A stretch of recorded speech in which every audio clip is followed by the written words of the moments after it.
The kidneys are vital organs that perform various functions.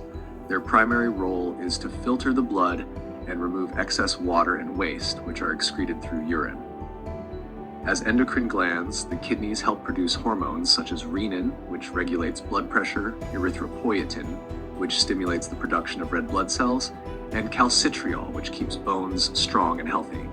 Urine, produced by the kidneys, is mainly a watery solution of salts and substances like urea and uric acid.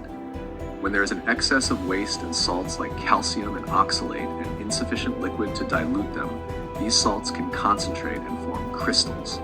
Over time, too many crystals can group together, resulting in kidney stones. Drinking too little water, consuming processed foods, high sodium foods, and foods with added sugar increase the risk of developing kidney stones. Obesity is also a risk factor. Preventing kidney stones involves avoiding these foods and maintaining a healthy lifestyle. Limit the intake of sodium because high levels of sodium in the body can promote calcium buildup in the urine.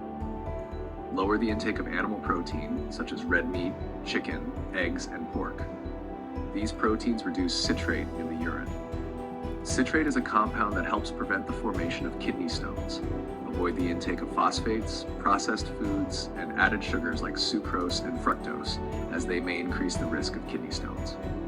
Limit foods rich in oxalates such as tea, nuts, spinach, rhubarb, chocolate, and sweet potatoes. Too many oxalates in the diet may result in the formation of kidney stones because oxalates tend to bind with minerals like calcium in the kidneys.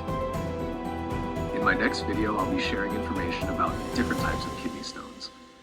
Make sure to subscribe to my channel for more upcoming videos and to stay informed about how to manage and prevent kidney stones effectively.